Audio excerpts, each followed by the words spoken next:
Hello नमस्कार राम राम। आप सभी विद्यार्थियों का आपके अपने विद्यार्थी में स्वागत है। तो उम्मीद करते हैं तुम लोग जहाँ होगा वहाँ लाजवाब शानदार बेमिसाल अद्भुत गजब मस्त स्वस्थ तंदुरुस्त होगा और अपने जीवन में कुछ अच्छा करने का प्रयास कर रहा होगा। तो जो आज का वीडियो है उसमें हम लोग आगे कंटिन्यू करने वाले हैं भाई अपना जो मूविंग चार्जेस एंड मैग्नेटिज्म वाला चैप्टर उसको आगे कंटिन्यू करने वाले हैं। तो आज हम लोग जो डिस्कस करने वाले हैं वो डिस्कस करने वाले हैं मैग्नेटिक फील्ड निकालना अपने को, लेकिन किसकी वजह से निकालना है? सर्कुलर करंट लूप की वजह से निकालना है। जैसे हम लोग इलेक्ट्रिक फील्ड में पढ़े थे कि अपने पास अगर किसी एक पॉइंट पे मान लो कोई एक रीजन है जहाँ पे इलेक्ट्रिक फील्ड है, तो किसी पॉइंट पी पे हम लोग इलेक्ट्रिक फील्ड निकालते थे। वही सिचुएशन यहाँ पे, बस कंडीशन क्या है कि इसके पहले हम लोग निकाल लेते कि कोई करंट कैरिंग वायर है तो किसी पॉइंट पे मैग्नेटिक फील्ड कितना हो जाएगा ये निकाले जब एक्सटर्नल फील्ड में रखा जाता था। फिर किसी वायर का खुद का मैग्नेटिक फील्ड कितना होगा ये भी हम लोग निकाले बायोट सावर्ट लॉ से।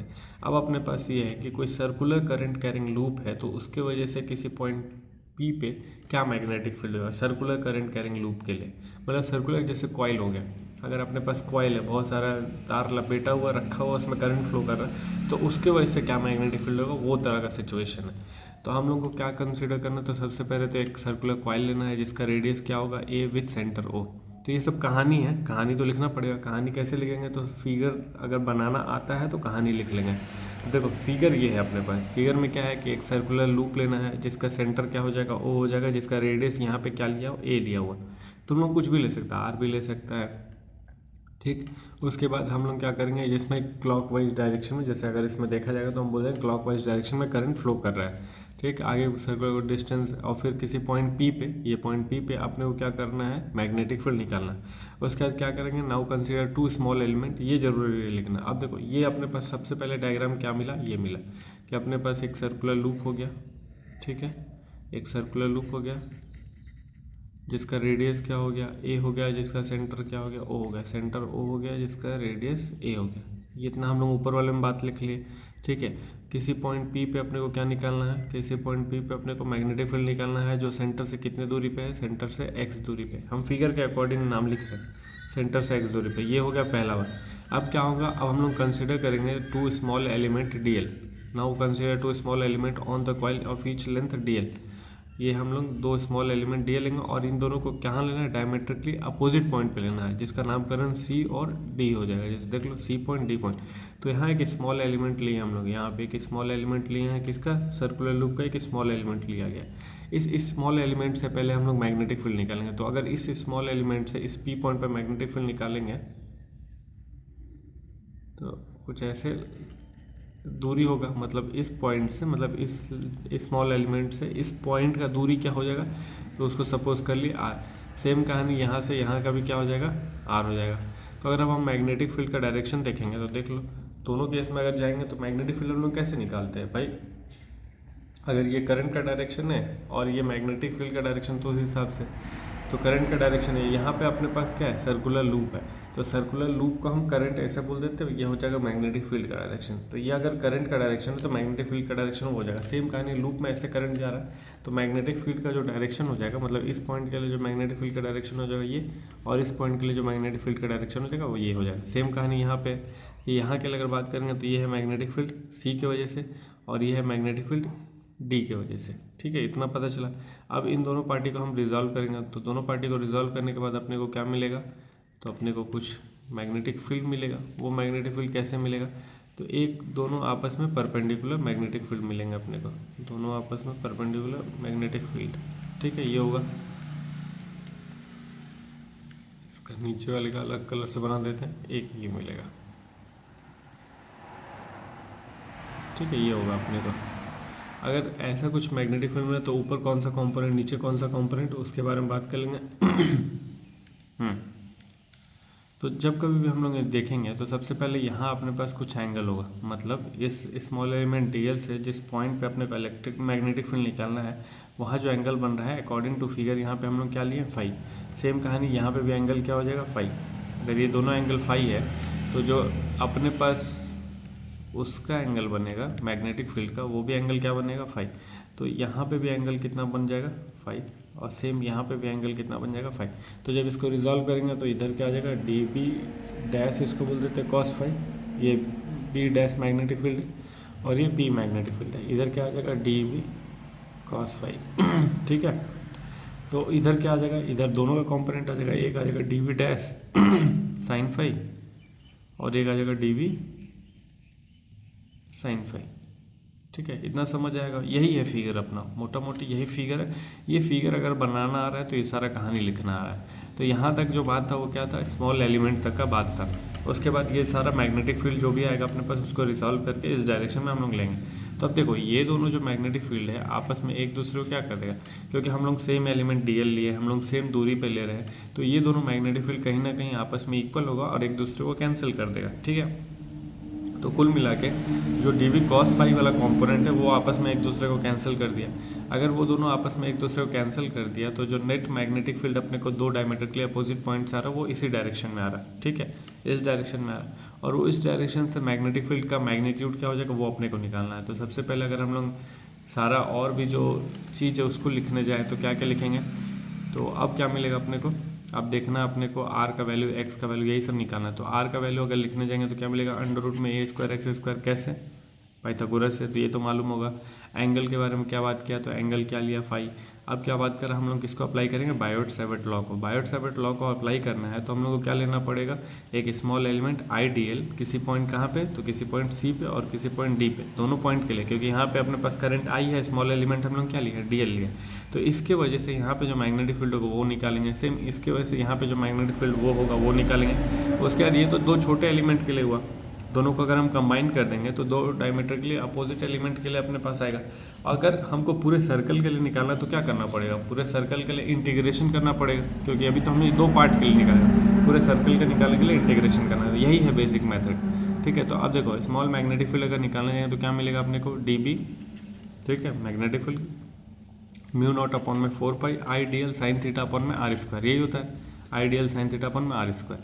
तो हम लोग क्या बात करेंगे, ये जो हम लोग लिए हैं, ये जो लिए हैं आई d l sine theta upon में आर स्क्वायर, ये जो ए है और ये जो आर है इसके बीच का एंगल अपने को लेना है। तो ए और आर के बीच का एंगल कितना हो जाएगा, 90 डिग्री। क्यों, क्योंकि ये कारण बताना पड़ेगा, क्योंकि बहुत छोटा सर्कुलर लूप ले रहे हैं हम लोग। तो बहुत जब छोटा सर्कुलर लूप लेंगे तो परपेंडिकुलरली, जैसे मान लो अगर हम खड़े हैं, ठीक है, ये खड़े हम और मेरे सामने दीवार है, दीवार के जितने पास हम जाएंगे उतना हमको अपना गर्दन ऊंचा करना पड़ेगा।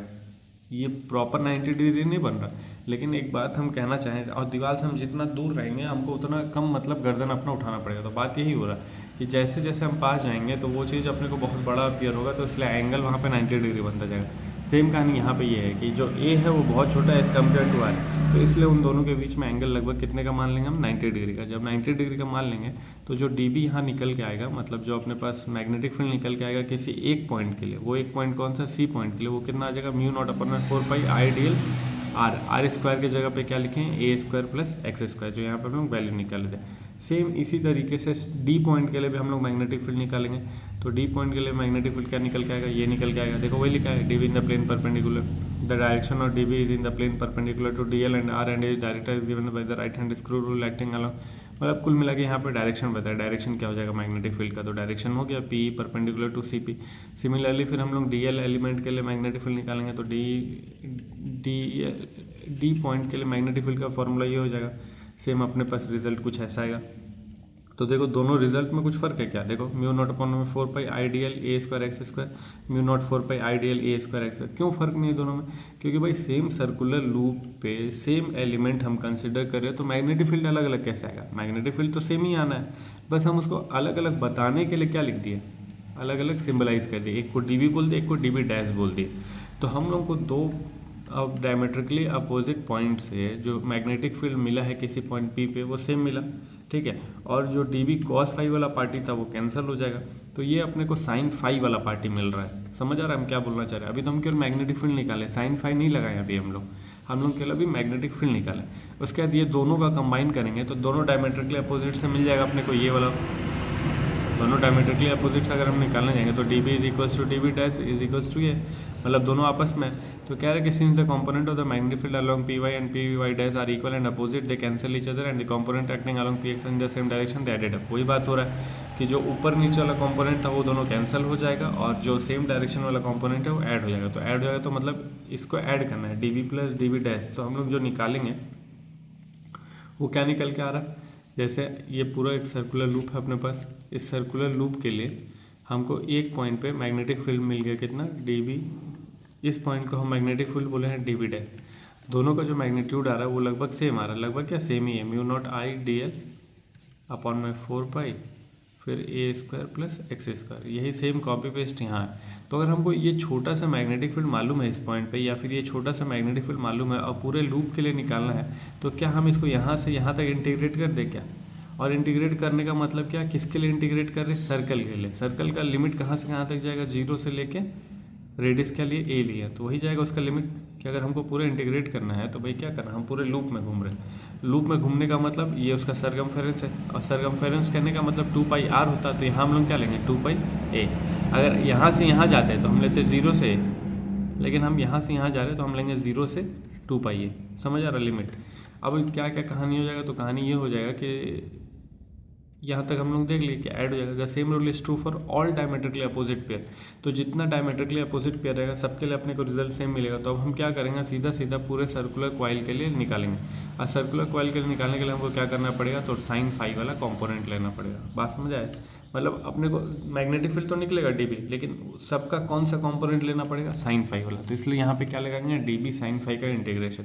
अब dB का वैल्यू क्या मिल जाएगा, तो dB का वैल्यू ये मिल जाएगा, साथ में क्या मिल जाएगा, साइन फाई। साइन फाई का भी वैल्यू उस फिगर से निकालना पड़ेगा। अब साइन फाई कहने का मतलब साइन थीटा। साइन थीटा का रेशियो क्या होता है, परपेंडिकुलर अपॉन में हाइपोटेनस। तो ये है परपेंडिकुलर और ये है हाइपोटेनस, ठीक है। साइन फाई हैज, तो परपेंडिकुलर हाइपोटेनस रेशियो निकालेंगे। तो r का वैल्यू अपने पास क्या है, अंडर रूट में a square plus x square, और यहाँ पे a। तो कुल मिला के जो रेशियो आएगा a अपॉन में r, या फिर हम ऐसा कह लें a अपॉन में under root a square x square. तो ये हुआ, ये लिखे हम लोग dB का वैल्यू पुट के साइन फाई। साइन फाई का क्या वैल्यू मिलेगा, तो साइन फाई का देखो यही वैल्यू है अपने पास, a अपॉन में अंडर रूट, जो अभी हम लोग बात कर रहे थे ऊपर। तो सबसे पहले ये सारा कांस्टेंट बाहर आ जाएगा, साइन फाई बाहर आ जाएगा, साइन फाई का वैल्यू पुट करेंगे। लेकिन जो dl है वो कांस्टेंट नहीं है, क्योंकि वही तो स्मॉल लेंथ चेंज हो रहा है। तो dl को जब इंटीग्रेट करेंगे तो क्या मिल जाएगा अपने को, 2 पाई है, जो अभी हम यहाँ पे सरकमफेरेंस बताएं, ठीक है। अब वैल्यू पुट किए, सारा ये मिला अपने को। अब इसको जब हम लोग सॉल्व करेंगे तो क्या मिल जाएगा अपना result, b is equals to mu naught upon में 4 pi 2 pi a square i और a square plus x square power में 3/2, और इसका डायरेक्शन क्या हो जाएगा, अलॉन्ग px। तो जो नेट मैग्नेटिक फील्ड आ जाएगा अपने को सर्कुलर लूप के वजह से किसी पॉइंट P पे, वो क्या आ जाएगा, ये निकल के आएगा। अब मान लो अगर हम यही चीज़ बोल देते कि वो जो कॉइल है अपना, उस कॉइल में बहुत सारा लूप है, मतलब n नंबर ऑफ लूप्स है, तो इस पूरे फॉर्मूले को केवल हम किससे मल्टीप्लाई कर देंगे, n से, क्योंकि एक के वजह से इतना निकल रहा है, n के वजह से कितना निकलेगा, n टाइम्स ऑफ दिस। समझ आए बात। तो जब कभी भी अपने को सर्कुलर लूप के लिए बोलेगा तो ये हो जाएगा, देखो बोला भी है, अगर n टर्न्स आ जाएगा कॉइल में तो इस पूरे फॉर्मूले को बस किससे मल्टीप्लाई कर देना, पूरे फॉर्मूले को बस n से मल्टीप्लाई कर देंगे, तो अपना आ जाएगा n टर्न्स के लिए आंसर, ठीक है। तो अब दो फार्मूला हम लोग डिस्कस कर लिए। सबसे पहले ये आ गया जो सर्कुलर लूप के लिए, और ये है n नंबर ऑफ टर्न्स के लिए। अब इन दोनों के लिए आप हम लोग क्या देख ले, स्पेशल केस देख ले। अब स्पेशल केस में क्या बात हो जाएगा, तो बात हो जाएगा when point P lie at the centre of the circular loop. मतलब जो पॉइंट P था, मतलब जो दूरी हम x ले रहे थे, वो x को अब हम सेंटर पे ले आते हैं। सेंटर मतलब x का वैल्यू 0 कर दें।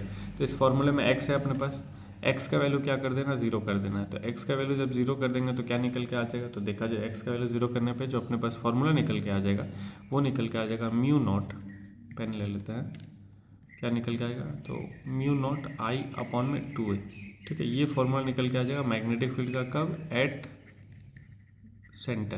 तो ये सब स्पेशल केस याद रखना पड़ेगा। और इसी में n टर्न्स आ जाएगा तो b n mu naught I upon में 2a, ये n टर्न्स के लिए आ जाएगा।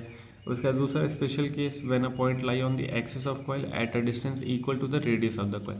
मतलब क्या हो गया, जितना रेडियस है उतना ही दूरी पे हम प्लेस करेंगे। तो कहने का मतलब जो x है और a है वो दोनों आपस में इक्वल हो जाएगा। उस केस में क्या फॉर्मूला आ जाएगा, तो b is equals to mu naught I upon में 2 पावर 5/2a, ठीक है, 2a पावर में 5/2। ये कुल मिला के अपने पास फार्मूला आएगा। अगर n नंबर ऑफ टर्न्स होगा तो इसे में किससे मल्टीप्लाई कर देंगे, n से मल्टीप्लाई कर देंगे। तो देखो मुद्दे की बात क्या है, मुद्दे की बात है इस फॉर्मूले को याद रखना। अगर ये याद है तो केस वाला हम लोग खुद लगा लेंगे। मान लो अगर कोई बोलते कि सर्कुलर लूप है, उसके सेंटर पे क्या मैग्नेटिक फील्ड होगा, अगर फार्मूला याद है ये वाला अगर फार्मूला याद है तो अच्छी बात है, नहीं याद है तो ये तो याद होना चाहिए। अगर ये याद है तो इसमें क्या करेंगे, इसमें हम लोग मल्टीप्लाई मतलब पुट कर देंगे जो भी अपने को जरूरत के हिसाब से, फिर फार्मूला अपने पास निकल के आ जाएगा, ठीक है। अब क्या है अपने पास, variation of magnetic field B at distance x of a point on the axis of circular loop carrying current is represented by given है। मतलब कुल मिला के आप सिंपल अपने को ग्राफ बनाना है मैग्नेटिक फील्ड का डिस्टेंस के हिसाब से। तो ये मैग्नेटिक फील्ड है, ये डिस्टेंस है। तो देखो जब हम लोग ओ कहने का मतलब देखो ये हम जैसे जैसे आगे बढ़ रहे हैं मतलब डिस्टेंस बढ़ रहा है, यही हो रहा है ना। हम जैसे जैसे आगे बढ़ रहे हैं, ये कॉइल अपने पास, कॉइल से जैसे जैसे हम आगे बढ़ेंगे तो एक्स का वैल्यू बढ़ेगा, एक्स का वैल्यू बढ़ेगा तो मैग्नेटिक फील्ड क्या होगा, डिक्रीज करेगा। तो सबसे ज़्यादा मैग्नेटिक फील्ड कहाँ पे है, सेंटर पे है। तो कोई भी सर्कुलर लूप है अपने पास, तो उस लूप में सेंटर पे करंट कितना है, मैग्नेटिक फील्ड कितना है, तो मैक्सिमम है। तो सेंटर पे मैग्नेटिक फील्ड कितना है, मैक्सिमम है। और वो मैक्सिमम कैसे दिया गया, ये हो गया, ठीक है। और जैसे जैसे हम लोग आगे बढ़ रहे हैं तो मैग्नेटिक फील्ड घट रहा है, घटते घटते घटते घटते जितना भी हम जाएंगे घटता जाएगा। क्या ऐसा भी पॉइंट आएगा कि मैग्नेटिक फील्ड जीरो हो जाए दूर पॉइंट पे, तो ये नहीं होगा। मैग्नेटिक फील्ड जीरो कब हो जाएगा, जब हम उस सर्कुलर लूप पर आके बैठ जाएंगे। लूप मतलब वायर पे जब हम आके बैठेंगे तब उस समय मैग्नेटिक फील्ड जीरो हो जाएगा। लेकिन अगर वैसे हम निकालने जाएंगे तो वो कभी जीरो नहीं होगा, कुछ ना कुछ अपने को हमेशा देखने को मिलेगा। मैक्सिमम कहाँ मिलेगा, तो मैक्सिमम सेंटर पर मिलेगा। जैसे जैसे हम दूर जाएंगे वैसे वैसे उसका वैल्यू कम होता जाएगा। सेम अपोजिट साइड में भी अगर हम अपोजिट साइड जाएंगे तो मैग्नेटिक फील्ड का डायरेक्शन चेंज हो जाएगा। तो डायरेक्शन चेंज हो जाएगा तो उसका ग्राफ कुछ नेगेटिव साइड में ऐसा बनेगा, ठीक है। लेकिन ये थोड़ा सा गड़बड़ हो गया क्योंकि एक्सिस को जब टच नहीं करेगा तो ये कुछ ऐसा बनेगा, ये कुछ ऐसा बनेगा। एक्सिस को टच नहीं करना है, ये मैग्नेटिक फील्ड हमेशा रहेगा, मतलब इनफाइनाइट तक जाएगा, जीरो कभी नहीं होगा। सेम कहानी यहाँ पे भी है, ऐसे आगे बढ़ता रहेगा। तो ये हो गया अपने पास सिंपल सा ग्राफ मैग्नेटिक फील्ड के लिए विथ रिस्पेक्ट टू डिस्टेंस। तीसरा केस क्या है, तीसरा स्पेशल केस ये है कि when point P lies far away from the centre, मतलब बहुत ज़्यादा बड़ा हो जाए, जो पॉइंट एक्स है वो बहुत बड़ा हो जाए एज कम्पेयर टू रेडियस के। तो जब बहुत बड़ा हो जाएगा तो किसी चीज़ को हमको नेगलेक्ट करना पड़ेगा। तो किसको नेगलेक्ट करना पड़ेगा, जो छोटा है। छोटा क्या हो जाएगा, तो रेडियस छोटा हो जाएगा। तो हम लोग को किसको नेगलेक्ट करना पड़ेगा, ए को। तो जब ए को नेगलेक्ट कर देंगे तो अपने पास क्या फॉर्मूला आ जाएगा, तो फॉर्मूला निकल कर आएगा। जैसे देखो म्यू नॉट अपन में 4 पाई रहेगा, 2 रहेगा, एन रहेगा। पाई कहाँ चला गया, तो पाई से पाई को तो मार सकते थे। कुल मिला के देखो अरेंज कैसे कर रहा है, ये पहले ही नहीं मारा। हम यहाँ पे बता दें लिख के, mu naught 2 pi I a square upon में 4 pi a square plus x square power में 3/2। हम एन नहीं लिए अभी, एन नंबर ऑफ टर्न्स ने। अब यहाँ पे क्या हो जाएगा, ए बहुत छोटा है तो ए को नेगलेक्ट करना है। तो जब ए को नेगलेक्ट करके लिखना है तो कुछ ऐसे लिखा जाएगा। देखो पहले तो अरेंज करके कुछ ऐसे लिखा जाएगा, 2 आई पाई ए स्क्वायर लिखें, ठीक है, अपॉन में 4 pi a square x square power में 3/2। अब देखो होगा क्या, यहाँ पे हम इसको ले लेंगे ए, ये जो है एरिया हो जाएगा किसका, एरिया ऑफ लूप हो जाएगा। पाई आर स्क्वायर तो एरिया ऑफ सर्कल होता है ना, तो एरिया ऑफ लूप हो जाएगा 2, ये हो गया। साथ में क्या हो जाएगा अपने पास 4 पाई। अब यहाँ से ए जो है नेगलेक्ट हो जाएगा क्योंकि बहुत ए छोटा है, ए स्क्वायर और छोटा आएगा। तो ए को साइड करेंगे तो केवल क्या बचेगा, एक्स, और मल्टीप्लाई करेंगे तो केवल क्या बचेगा, एक्स क्यूब बचेगा। अब यहाँ केवल एक्स क्यूब बचा है, तो ये जो एरिया है इस एरिया को भी हम लोग नेगलेक्ट कर सकते हैं क्योंकि पाई आर स्क्वायर छोटा वैल्यू होगा तो ये भी ओवरऑल छोटा वैल्यू आएगा। तो अगर हम ए को भी हटा देंगे तो ए को हटाएं या फिर यहाँ पे ए को इस पूरे को रिप्लेस कर दें। कैसे रिप्लेस कर दें, जैसे अब देखो यहाँ पे हम ले आ रहे हैं एन को, ले आ रहे हैं म्यू नॉट 2 एन आई ए, ये लिखें अपॉन में 4 पाई एक्स क्यूब। अब ये जो एन आई ए है उसको रिप्लेस कर सकते हैं हम लोग, एक मिनट थोड़ा सा, ए को रिप्लेस कर सकते हैं हम लोग, म्यू नॉट 2 हो गया, एन आई ए को रिप्लेस कर देंगे एम से और ये आ जाएगा 4 पाई एक्स क्यूब। तो ये अपने पास मैग्नेटिक फील्ड निकल के आ गया, एक अलग कुछ मैग्नेटिक फील्ड निकल गया। यहाँ पे एम क्या है, तो एम को हम बोलते हैं मैग्नेटिक डाइपोल मोमेंट। जैसे इलेक्ट्रिक फील्ड में भी डाइपोल आया था ना, डाइपोल रिप्लेस करे तो हम याद है, हल्का फुल्का कुछ भी लेंथ इनटू चार्ज वाला कुछ ऐसा आ रहा था। 2 चार्ज था, दोनों के बीच का सेपरेशन बहुत छोटा था, तो इलेक्ट्रिक डाइपोल मोमेंट हम लोग निकालते थे चार्जेस का मैग्नीट्यूड इनटू लेंथ करके 2QL कुछ ऐसा आता था, याद है हल्का फुल्का। वही चीज़ यहाँ पे भी अगर यहाँ बात कर लेंगे तो NIA जो है, या फिर हम सिंपल यहाँ पे बोल दें IA जो होता है उसको हम लोग मैग्नेटिक डाइपोल मोमेंट बोलते हैं। IA कहने का मतलब क्या हो गया, करंट इनटू एरिया, ये हो गया मैग्नेटिक डाइपोल मोमेंट। लेकिन अगर n नंबर ऑफ टर्न्स है तो वो भी मैग्नेटिक डाइपोल मोमेंट ही देगा। तो NIA को हम किससे रिप्लेस कर सकते हैं, m से, और m से रिप्लेस करने का मतलब वो हो गया मैग्नेटिक डाइपोल मोमेंट। तो यहाँ पे एक नया चीज़ देखने को मिलेगा, NIA किसके बराबर होता है, m के, और m को हम क्या बोलते हैं, magnetic dipole moment of the current loop, ठीक है। तो ये फार्मूला भी इंपॉर्टेंट फार्मूला है। कब, जैसे तीनों केस ही इंपॉर्टेंट है। सबसे पहले क्या, जब r इज इक्वल्स टू ए हो जाए, जब r बहुत छोटा हो जाए, जब मतलब जब सेंटर पे आ जाए, फिर जब बहुत दोनों रेडियस और डिस्टेंस इक्वल हो जाए, या फिर जब बहुत बड़ा हो जाए। तो ये तीनों केस इंपॉर्टेंट केस है, तीनों में अलग अलग अपने को फार्मूला देखने को मिला बस। लेकिन एक कॉमन फार्मूला अगर हम याद रखें हैं तो उस कॉमन फार्मूला से अपना काम हो सकता है, ठीक है। बाकी अब हम लोग चलते हैं, कुछ न्यूमेरिकल डिस्कस कर लेते हैं। कुछ न्यूमेरिकल डिस्कस करके इस चैप्टर को, मतलब इस टॉपिक को बंद करते हैं। तो आज एक ही टॉपिक डिस्कस हुआ, कोई दिक्कत नहीं है, समझ आना चाहिए, और बाकी उस पर न्यूमेरिकल बेस्ड है। तो न्यूमेरिकल क्या कह रहा है, 2 कंसेंट्रिक सर्कल है जिसका कॉइल x है और coil and y of radius 16 centimetre 10 centimetre respectively. तो सबसे पहले अपने क्या दे दिया, रेडियस दे दिया। 2 कॉइल है अपने पास, ठीक है, कंसेंट्रिक सर्कुलर कॉइल है, मतलब ये हो गया तो एक ये हो जाएगा, ये हो गया। 2 कॉइल अपने पास कंसेंट्रिक है, मतलब दोनों का सेंटर सेम होगा। एक में करंट कितना है, करंट के बारे में कोई बात नहीं, एक का रेडियस 16 सेंटीमीटर है, एक का रेडियस 10 सेंटीमीटर है। तो जो 16 सेंटीमीटर है ये है रेडियस अंदर वाला, ये अपने पास 10 सेंटीमीटर का, और येलो वाला का रेडियस कितना है अपने पास 16 सेंटीमीटर का, ये दे दिया, रेडियस दिया। Line the same vertical plane containing the north to south direction, मतलब अच्छा इसको इस तरीके से रखा है, जैसे मान लो अगर हम डायरेक्शन बनाने जाए, नॉर्थ साउथ ईस्ट वेस्ट ऐसे बनाते हैं ना, तो सर्कुलर लुक ऐसे, मतलब नॉर्थ साउथ वाले प्लेन पे रखा गया है। तो मान लो जैसे ये हो जाएगा अपने पास डायरेक्शन, ये हो जाएगा नॉर्थ, ये हो जाएगा साउथ, ये हो जाएगा ईस्ट, ये हो जाएगा वेस्ट, ठीक है, समझ आया। तो नॉर्थ साउथ अभी दिखने को ये ऐसा लग रहा होगा कि ऐसे है, ऐसे नहीं, इसको ऐसे रखा गया है। जैसे अगर ये नॉर्थ साउथ वाला प्लेन है तो नॉर्थ साउथ पे रखा गया। फिर coil x has 20 turn and carry a current of 16 ampere. तो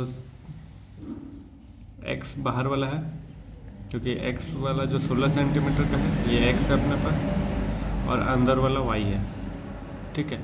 अब क्या, coil x has 20 turn, x के पास जो है वो 20 टर्न है। तो एक्स वाला कौन सा, येलो वाला, ये है अपने पास एक्स वाला। तो एक्स के पास 20 टर्न्स है, तो ये हो गया एन 20 टर्न। फिर उसके पास कह रहा है कि एक्स के पास 16 एम्पेयर का करंट है, इसके पास जो करंट है वो 16 एम्पेयर का करंट है। सेम वाई में अगर चले जाएंगे तो यहाँ पे टर्न है इसके पास 25, और जो इसके पास करंट है वो है 18 एम्पेयर का, ठीक है। यहाँ पे बात हो गया, 2 कॉइल दे दिया, दोनों का टर्न दे दिया, दोनों का रेडियस दे दिया, दोनों का करंट दे दिया। आगे कह रहा है the sense of the current in x is anti clockwise, x में एंटी क्लॉकवाइज, ये होता है क्लॉकवाइज, ये होता है एंटी क्लॉकवाइज, तो ये है एंटी क्लॉकवाइज, मतलब करंट कुछ ऐसे इसमें जा रहा है, ये हो जाएगा ना एंटी क्लॉकवाइज, ठीक है। और and clockwise in Y, Y में क्लॉकवाइज है, ये है क्लॉकवाइज, ठीक है, कुछ ऐसा हो गया। अब देखो हमको यहाँ पे अगर डायरेक्शन निकालना है कि भाई करंट का डायरेक्शन क्या हो जाएगा, तो अगर मैग्नेटिक फील्ड का डायरेक्शन, तो अगर क्लॉकवाइज करंट है तो इस तरफ हो जाएगा मैग्नेटिक फील्ड का डायरेक्शन, और अगर एंटी क्लॉकवाइज है तो इस तरफ हो जाएगा मैग्नेटिक फील्ड का डायरेक्शन। अब देखो दोनों कॉइल की वजह से सिंपल, देखो पहले लॉजिक लगाओ, इतना तक पता, for an observer looking at the coil facing west, मतलब एक ऑब्जर्वर यहाँ से इस तरफ देख रहा है, वेस्ट की तरफ देख, जैसे देखो कहानी क्या है, ये है लूप ऐसे है और हम ऐसे देख रहे हैं, ये लूप हो गया नॉर्थ साउथ प्लेन, और हम वेस्ट की तरफ फेस कर रहे हैं, ठीक है, इसको हम ऐसे देख रहे हैं। तो कह रहा है कि give the magnitude and direction of the net magnetic field due to the coil at their centre, मतलब सेंटर पे हमको बताना है, सारा कहानी सेंटर पे क्या होगा वो बताना है। तो सेंटर वाला फार्मूला मालूम है, निकालेंगे कैसे हम, ओवरऑल तुम लोग को बता रहे निकालेंगे कैसे। अपने को ये चीज़ दे रखा है, ठीक है, और अपने को ये भी मालूम है कि मैग्नेटिक फील्ड अगर सेंटर पर निकालते हैं तो कैसे निकालते हैं। सबसे पहले हम क्या करेंगे, इस कॉइल के लिए मैग्नेटिक फील्ड निकालेंगे सेंटर में, सेम इस कॉइल के लिए मैग्नेटिक फील्ड निकालेंगे सेंटर पे, और उसका नेट मैग्नेटिक फील्ड निकालेंगे। समझ आए बात। अब देखो ये अगर क्लॉकवाइज है, जो वाई वाला है वो क्लॉकवाइज है, तो क्लॉकवाइज है तो इसका जो मैग्नेटिक फील्ड का डायरेक्शन हो जाएगा वो हो जाएगा इस तरफ, ठीक है, ये हो जाएगा डी बी, ये कौन सा है अंदर वाला 10 सेंटीमीटर वाला वाई है, तो ये डी बी वाई बोल देते हैं, ठीक है। ये मैग्नेटिक फील्ड का डायरेक्शन होगा किसके लिए, वाई के लिए। सेम अगर हमको मैग्नेटिक फील्ड का डायरेक्शन एक्स के लिए निकालना है सेंटर पे, तो ये हो जाएगा, ये हो जाएगा डी बी एक्स। अब हमको देखना पड़ेगा किसका ज़्यादा है, किसका मैग्नेटिक फील्ड ज़्यादा होगा। तो अब यहाँ पे हम निकालेंगे नेट मैग्नेटिक फील्ड। तो अगर नेट मैग्नेटिक फील्ड निकालने जाएंगे तो क्या निकलेगा, D B minus D B, या एक्स वाई जिसका ज़्यादा आएगा उस हिसाब से हम मैग्नेटिक फील्ड निकालेंगे। तो सबसे पहले हम लोग मैग्नेटिक फील्ड निकालेंगे बी के लिए सेंटर पे, मैग्नेटिक फील्ड एक्स के लिए निकालेंगे सेंटर पे, जिसका मैग्नीट्यूड ज़्यादा होगा वो हम लोग निकालेंगे। अब देखो भाई यहाँ पे अगर ये वाला पार्टी ज़्यादा है तो नेट मैग्नेटिक फील्ड इधर आ जाएगा। अगर एक्स वाला पार्टी ज़्यादा है तो नेट मैग्नेटिक फील्ड इधर आ जाएगा, क्योंकि दोनों सेम डायरेक्शन में नहीं है। सेम डायरेक्शन में नहीं है, अपोजिट डायरेक्शन में, तो एक दूसरे को कैंसिल आउट ही करेगा। तो हमको माइनस यहाँ करना पड़ेगा नेट मैग्नेटिक फील्ड निकालने के लिए। और नेट मैग्नेटिक फील्ड अगर निकाल लेंगे तो वही तो बोला है मैग्नीट्यूड निकालना और direction of net magnetic field. तो जिस तरफ ज़्यादा मैग्नेटिक फील्ड होगा वो उसका नेट डायरेक्शन हो जाएगा। ठीक है, आगे देखते हैं हम लोग इसको। ओवरऑल समझ आए ना। अब देखो ये एक सॉल्यूशन कैसे है। तो सबसे पहले जो कहानी है सब दे रखा है अपने को, magnetic field due to coil at X their centre निकाला है, तो फार्मूला इस्तेमाल करेंगे। तो फार्मूला क्या अपने पास, mu naught n I 2r हो गया। तो जो net magnetic field at point due to x आएगा वो क्या आ जाएगा, 4 पाई इंटू 10⁻⁻4 टेस्ला, और टुवर्ड्स किधर आ गया, ईस्ट आ गया। सेम अगर हम लोग मैग्नेटिक फील्ड वाई के लिए निकालने जाएंगे तो देखो टुवर्ड वेस्ट आ जाएगा, 9 पाई 10⁻⁻4। ये है 4 पाई, ये है 9 पाई। अब नेट मैग्नेटिक फील्ड अगर निकालने जाएंगे तो कौन बड़ा है दोनों में, बड़ा ये है, ये तो दोनों में सेम है, बड़ा कौन है, ये है बड़ा। तो नेट अगर मैग्नेटिक फील्ड निकालने जाएंगे तो क्या लिखेंगे, B2 माइनस B1, या फिर ऐसा कह लो जो हम एक्स वाई लेके बताए हैं, यहाँ पे अगर ये वाई है तो क्या हो जाएगा, magnetic field at Y minus magnetic field at X, ये क्या आ जाएगा, बी नेट। अब जब इसको सॉल्व करेंगे तो सिंपल 5 पाई आ जाएगा। तो 5 पाई 10⁻⁻4 टेस्ला, ये नेट मैग्नेटिक फील्ड आएगा। अब 5 का वैल्यू पुट करो तो अपने पास जो आंसर निकल के आएगा वो ये निकल के आएगा। और किधर निकल के आएगा, टुवर्ड वेस्ट, क्योंकि वाई वाला जीत रहा था, वाई वाला जीत रहा था तो टुवर्ड वेस्ट मतलब इस तरफ, टुवर्ड वेस्ट ये निकल के आएगा। सिंपल था, केवल भारी भरकम क्वेश्चन था, कुछ हार्ड नहीं था। सेंटर वाला फार्मूला याद है तो ये हो जाएगा। ठीक है, आगे बढ़े हम लोग। आगे क्वेश्चन ये है कि एक इलेक्ट्रॉन है जो मूव कर रहा है अराउंड द न्यूक्लियस। एक इलेक्ट्रॉन है जो अराउंड द न्यूक्लियस मूव कर रहा है, ये हो गया, ये हो गया उसका न्यूक्लियस, और इलेक्ट्रॉन यहाँ पे मान लो मूव कर रहा है। ठीक है, इलेक्ट्रॉन मूव कर रहा है इन हाइड्रोजन एटम ऑफ रेडियस इतना 0.5 एंगस्ट्रॉम, मतलब ये जो रेडियस अपने पास ये दिया हुआ है 0.51 एंगस्ट्रॉम विथ अ वेलोसिटी, इसका वेलोसिटी भी दिया हुआ है, कितने वेलोसिटी से मूव कर रहा है, 2 × 10⁵ मीटर पर सेकेंड। कैलकुलेट करना है equivalent current due to orbital motion of electron. Simple अपने को क्या निकालना है, करंट निकालना है। करंट निकालने का फॉर्मूला क्या होता है, तो जो जनरल फॉर्मूला होता है I = Q/T। ठीक, Q क्या होता है, चार्ज। हम क्यों ये फॉर्मूला लिखे, क्योंकि यहाँ पे इलेक्ट्रॉन है, तो चार्ज मतलब हम क्या बोलते हैं, इलेक्ट्रॉन का चार्ज। और T कहने का मतलब क्या होता है, टाइम। टाइम का फॉर्मूला क्या होता है, तो स्पीड = डिस्टेंस अपॉन टाइम होता है ना। तो टाइम निकालना तो क्या हो जाएगा, डिस्टेंस अपॉन स्पीड। यहाँ पे डिस्टेंस क्या हो जाएगा, तो ये है उसका डिस्टेंस 2πr उसका डिस्टेंस है, अपन स्पीड क्या हो जाएगा, तो वेलोसिटी। तो कुल मिलाकर अगर हम यहाँ पे करंट निकालने जाएंगे तो क्या निकल के आएगा, EV मिलाकर अगर यहाँ निकाले जाए तो क्या निकल के आएगा, EV अपॉन में 2πr, और वेलोसिटी दिया हुआ, रेडियस दिया हुआ, और इलेक्ट्रॉन है तो हम लोग को चार्ज भी मालूम है। तो सारा वैल्यू इस मशीन में पुट करेंगे और अपना आंसर निकल के आ जाएगा। देखो इलेक्ट्रॉन यही है ना, EV अपॉन में 2πr, तो ये है अपने पास इलेक्ट्रॉन का चार्ज, वेलोसिटी दिया हुआ है 2 पाई हो गया, और रेडियस एंगस्ट्रॉम को मीटर में चेंज किया। तो जब सबको सॉल्व करेंगे तो इतना एम्पेयर करंट निकल के आ जाएगा। तो कुल मिला के करंट निकल गया। हम ये सॉल्व करना नहीं बता रहे, हम बता रहे कैसे अप्रोच ले सकते हैं। ठीक है, अब दूसरा इसमें क्या बोला, magnetic field produce at the centre of the nucleus. तो मैग्नेटिक फील्ड का फॉर्मूला अभी हम लोग देखें सेंटर पे क्या होता है, तो मैग्नेटिक फील्ड का फॉर्मूला सेंटर पे हो जाएगा μ0 I अपॉन में 2r। तो I हम लोग निकाल लिए, μ0 का वैल्यू अपने को मालूम है 4 पाई इंटू 10⁻⁻7। ठीक है, और 2r रेडियस भी अपने को मालूम है। तो सारा वैल्यू इस मशीन में पुट करो और आंसर पा जाओ। तो I हम लोग निकालें कितना, ये है अपने पास I, μ0 का वैल्यू कितना हो गया, तो 4 पाई इंटू 10⁻⁻, μ0 का वैल्यू, I का वैल्यू 2, और रेडियस का वैल्यू ये। सबको सॉल्व करेंगे तो मैग्नेटिक फील्ड इतना निकल के आ गया। तो ये भी हो गया सिंपल, फार्मूला बेस्ड था, कोई बहुत बड़ा चीज़ नहीं था। उसके बाद बोला है तीसरा question, magnetic moment. Magnetic moment वही मैग्नेटिक डाइपोल मोमेंट जो था वही निकालना अपने को, एसोसिएटेड विद द इलेक्ट्रॉन। क्या फार्मूला देखे थे, M = NI, ये देखे थे, तो वही तो फार्मूला यहाँ इस्तेमाल करना है। M क्या होता है, M = NIA, लेकिन क्या यहाँ नंबर ऑफ टर्न्स है, नहीं है, तो एक ही लूप है। तो कुल मिला के हम क्या लिखेंगे, IA। तो अपने को करंट मालूम है, एरिया कहने का मतलब क्या हो जाएगा, πr²। तो यहाँ वैल्यू पुट करो, आंसर। कुछ हार्ड नहीं है, सब फार्मूला बेस्ड क्वेश्चन था। उम्मीद करते समझ आएगा। अब हम लोग चलते हैं आगे। कितना मिनट का वीडियो बन गया, ठीक है, कोई दिक्कत नहीं। देखो सिंपल क्वेश्चन है, बस क्या है, फार्मूला याद रखना है। या तो कंडीशन बेस्ड वाला फार्मूला याद रख लो, या तो जनरल फार्मूला याद रख लो। जनरल फार्मूला अगर याद है तो कंडीशन बेस्ड वाला खुद निकाल सकते हैं। इसमें क्या कह रहा है कि एक स्ट्रेट वायर है जिसका लेंथ क्या है, L, इस bent into a semi circular loop. मतलब L लेंथ का ये वायर था अपने पास, इसको एक सर्कुलर लूप में, सेमी सर्कुलर लूप में बेंड कर दिया। ये L लेंथ का वायर था, इसी को इसमें कन्वर्ट कर दिया सेमी सर्कुलर लूप में, ठीक है। Use Biot Savart law to reduce an expression for the magnetic field at its centre. तो अपने को क्या निकालना है, उसके सेंटर पर मैग्नेटिक फील्ड निकालना है due to current I passing through the it. इसमें से कितना करंट जा रहा था, आई करंट इसमें से जा रहा था, ठीक है। आई करंट अभी भी जाएगा, करंट में कोई चेंज नहीं आएगा, बस क्या हुआ इसको सेमी सर्कुलर लूप में चेंज कर दिए। एल लेंथ का आया था, इसको सेमी सर्कुलर लूप में चेंज कर दिए। ये इसका कुछ रेडियस हो जाएगा, यहाँ कुछ स्मॉल लेंथ हम लोग डी एल ले लेंगे। बायोट-सावर्ट लॉ क्या करना है, use Biot Savart law to reduce an expression for the magnetic field. हमको मैग्नेटिक फील्ड बताना है, तो मैग्नेटिक फील्ड बताने के लिए हमको बायोट-सावर्ट लॉ का इस्तेमाल करते हुए बताना है। तो सबसे पहले अगर हम लोग बात करें, इस पूरे का लेंथ एल था, हम मान लेते हैं मैग्नेटिक फील्ड अपने को बी पे ओ पे निकालना है, जो उसका सेंटर है, यहाँ पे मैग्नेटिक फील्ड निकालना है, और ये कितनी दूरी पे होगा, हम मान लेते हैं आर दूरी पे हो जाएगा। तो सेमी सर्कल है तो रेडियस आर हो जाएगा। कुल मिला के अगर एक रिलेशन लिखने जाएंगे, ये जो लेंथ है अपने पास, ये लेंथ ये किसके बराबर होगा, पूरा सेमी सर्कल क्या होता है, मतलब पूरा सर्कल का सरकमफ्रेंस क्या होता है 2 पाई आर। अगर सेमी आधा कर देंगे तो क्या हो जाएगा पाई आर। तो ये जो लेंथ है किसके बराबर है, पाई आर के। यहाँ से अगर आर का वैल्यू निकालने जाएंगे तो क्या हो जाएगा, एल अपॉन में पाई आ जाएगा, एल अपॉन में पाई। वही बात यहाँ लिखा गया, आर का वैल्यू क्या आ जाएगा अपने पास, एल अपन में। सबसे पहले तो अपने को दूरी निकालना पड़ेगा ना भाई, सेंटर से उस पॉइंट का, मतलब जिस पॉइंट के लिए हम लोग मैग्नेटिक फील्ड निकाल रहे हैं, मतलब जिस स्मॉल एलिमेंट डीएल के लिए उस पॉइंट पे मैग्नेटिक फील्ड, उसका दूरी क्या है, तो आर का वैल्यू ये निकल के आएगा। अब बायोट-सावर्ट लॉ होता क्या है, हमको क्या करना है, स्मॉल डीएल के लिए निकालना है। तो बायोट-सावर्ट लॉ के अकॉर्डिंग अगर हम लोग बात करने जाएंगे तो क्या लिखेंगे, स्मॉल मैग्नेटिक फील्ड,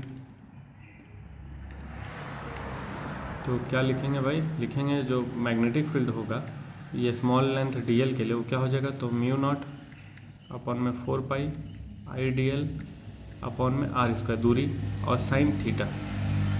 अब साइन थीटा, थीटा कहने का मतलब क्या हो गया, ये जो पॉइंट है और ये जो डी एल है, मतलब ये जो डिस्टेंस है और ये जो डी एल है इसके बीच का एंगल, तो इसके बीच हमेशा जो एंगल बनेगा वो 90 डिग्री बनेगा, क्योंकि सेमी सर्कुलर लूप है।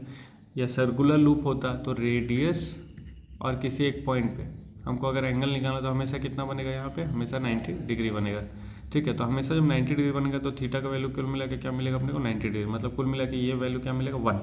तो इसको रिप्लेस करके हम क्या लिख देंगे 1। तो जो अपने को मैग्नेटिक फील्ड निकल के आ जाएगा छोटा सा, मतलब छोटे से एलिमेंट के लिए वो क्या निकल जाएगा, आई डी एल अपॉन में आर स्क्वायर। ये अपने को छोटा सा मैग्नेटिक फील्ड निकल के आएगा इसके लिए, इस एलिमेंट के लिए यहाँ पे मैग्नेटिक फील्ड निकला। लेकिन ये इतना तो नहीं है, ये पूरा यहाँ से यहाँ तक है। अब पूरा यहाँ से यहाँ तक है तो इस पूरे को इंटीग्रेट करना पड़ेगा क्या, तो जब पूरे को इंटीग्रेट करेंगे हम, मतलब पूरा मैग्नेटिक फील्ड निकालना है तो इंटीग्रेशन, तो ये हो जाएगा डी वी, इधर हो जाएगा म्यू नॉट आई डी एल अपॉन में 4 पाई आर स्क्वायर। और इसको कहाँ से कहाँ इंटीग्रेट करें, तो इसको इंटीग्रेट कर रहे हैं 0 से एल तक, क्योंकि जो सेमी सर्कुलर का लेंथ है वो क्या लिए हम लोग, एल लिया है। एल लिए कि एल दिया हुआ है, तो सेमी सर्कुलर का लेंथ अगर एल दिया हुआ है तो हम कहाँ से कहाँ इंटीग्रेट करें, 0 से एल तक, ठीक है। फिर या हाँ यही बोल देते हैं, आगे एल का वैल्यू रिप्लेस कर देंगे, फिर क्या हो जाएगा डी वी, तो डी वी नहीं अब बी हो जाएगा ना इंटीग्रेशन होने के बाद। यहाँ से म्यू नॉट बाहर, आई बाहर, 4 पाई आर स्क्वायर बाहर, केवल बचेगा डी एल, और डी एल को इंटीग्रेट करने के बाद क्या बचेगा एल। और यहाँ से एल का अगर वैल्यू रखा जाएगा, जो हम लोग ऊपर निकाले थे वो क्या निकाले थे, तो एल को एल ही रहने देते हैं हम लोग। किसका वैल्यू रिप्लेस कर देते हैं, आर का वैल्यू। आर का वैल्यू क्या हो जाएगा, एल बाई पाई। तो एल बाई पाई रखने पे क्या मिलेगा अपने को, एल स्क्वायर, एल स्क्वायर और यहाँ पे पाई का स्क्वायर। तो ये से ये खत्म, ये से ये खत्म, तो कुल मिला के जो अपने पास रिजल्ट निकल के आएगा वो क्या निकल के आएगा, ये निकल के आएगा। देखो इस टाइप का क्वेश्चन थोड़ा सा हार्ड हो जाता है, क्योंकि इसके पहले वाले क्वेश्चन में न्यूमेरिकल वैल्यू दिया था, वैल्यू पुट करके सॉल्व कर दे रहे थे। लेकिन इस टाइप के क्वेश्चन में न्यूमेरिकल वैल्यू नहीं दे रखा, अल्फ़ाबेटिकल वैल्यू दे रखा है। तो अल्फ़ाबेट में अगर कभी भी क्वेश्चन देता है ना तो थोड़ा सा सॉल्व करने में प्रॉब्लम होता है, क्योंकि जो ओरिजिनली हम लोग जानते हैं उसको रिप्लेस करके क्वेश्चन के अकॉर्डिंग रखना है। तो जो हार्ड नहीं है, थोड़ा सा कन्फ्यूज़न होता है, कोशिश करेंगे तो ये भी हो जाएगा। तो वही है ना सॉल्व। तो ये एक्सप्रेशन निकालना था बायोट-सावर्ट लॉ का इस्तेमाल करते हुए मैग्नेटिक फील्ड। तो बायोट-सावर्ट लॉ का इस्तेमाल करते हुए मैग्नेटिक फील्ड हम निकाल दिया सेमी सर्कुलर लूप के लिए सेंटर पे उसके, तो ये निकल के आ गया। तो उम्मीद करते हैं जो भी क्वेश्चन था सब समझ आया होगा। बाकी एक क्वेश्चन होमवर्क दे देते हैं तुम लोगों को, ठीक है। ये क्वेश्चन तुम लोगों का होमवर्क रहेगा, एक बार खुद से ट्राई करना। बहुत हार्ड ये भी नहीं है, एक बार ट्राई करेगा तो ज़रूर हो जाएगा। होमवर्क है ये वाला क्वेश्चन। तो होमवर्क में क्या है, 2 पैरेलल कोएक्सियल सर्कुलर कॉइल है ऑफ इक्वल रेडियस। फिगर हम बना के तुम लोग बताते हैं। 2 पैरेलल कोएक्सियल सर्कुलर कॉइल, तो 2 पैरेलल सर्कुलर कॉइल है और एक ही एक्सिस पे है, एक ही एक्सिस पे है, कोएक्सियल बोला है ना। ऑफ इक्वल रेडियस, रेडियस भी इन दोनों का क्या है, सेम है, रेडियस भी क्या है, दोनों का सेम है। And number of turns N carrying equal current, मतलब नंबर ऑफ टर्न्स भी इसके पास एन है, इसके पास एन है, इसके पास जो करंट है वो भी आई है, same direction, equal current in the same direction, और करंट का जो डायरेक्शन है वो भी सेम है, तो करंट का डायरेक्शन भी सेम ले लिया हम लोग। फिर separated by a distance R, जितना रेडियस है उतनी ही दूरी से इसको सेपरेट भी किया गया है, इसके बीच का दूरी भी कितना है, आर है। यहाँ तक बात हो गया। So that the field on the axis around the mid point between the coil, कह रहा है कि अपने को क्या बताना, सो डैट द फील्ड मतलब मैग्नेटिक फील्ड निकालना ऑन द एक्सिस, मतलब इस एक्सिस पे मैग्नेटिक फील्ड निकालना around the mid point between the coil, ये मिड पॉइंट हो गया, इसको हम बोलते हैं मिड पॉइंट ओ, मतलब ये दूरी r/2 हो जाएगा, ये दूरी r/2 हो जाएगा। तो अपने को एग्जैक्ट मिड पॉइंट पे नहीं बताना, देखो बोला है कि so that the field on the axis around the mid point, around मतलब इसके आसपास कहीं बताना है, मतलब यहाँ कहीं बता दो, चाहिए यहाँ कहीं बता दो, आसपास बताना है, मिड पॉइंट पे नहीं बताना। तो अपने को मैग्नेटिक फील्ड बताना है around the mid point between the coil is uniform over a distance that is small as compare to R and is even, मतलब कुल मिला के इसके आसपास अगर हमको मैग्नेटिक फील्ड निकालना है तो वो लगभग इतना आएगा, लगभग इतना आएगा, यही अपने को प्रूफ करना है। तो ये सारा सिचुएशन है तुम लोगों के पास, तुम लोग को मैग्नेटिक फील्ड निकालना, जैसे मान लो इस पॉइंट के लिए, मतलब इस कॉइल के लिए अगर यहाँ पे मैग्नेटिक फील्ड निकालना है तो तुम लोगों को आता है, सेम इस कॉइल के लिए यहाँ पे मैग्नेटिक फील्ड निकालना है तो तुम लोगों को आता है। उसके बाद जब दोनों मैग्नेटिक फील्ड निकल जाएगा तो हम लोग नेट मैग्नेटिक फील्ड निकालेंगे, वो जो नेट मैग्नेटिक फील्ड आएगा उसको सॉल्व करके यही आंसर आएगा, ये तुम लोगों को करना है। तो एक बार ट्राई करना, अच्छा क्वेश्चन है, इस टाइप का क्वेश्चन आता है एग्जाम वगैरह में, तो इसको ट्राई करना, सॉल्व करने का हो जाएगा, हमको उम्मीद है हो जाएगा। बाकी हम लोग मिलते हैं नेक्स्ट वीडियो में, तब तक अपना ख्याल रखना है, पढ़ते लिखते रहना है और कुछ अच्छा करने का कोशिश करते रहना। तब तक के लिए राम राम।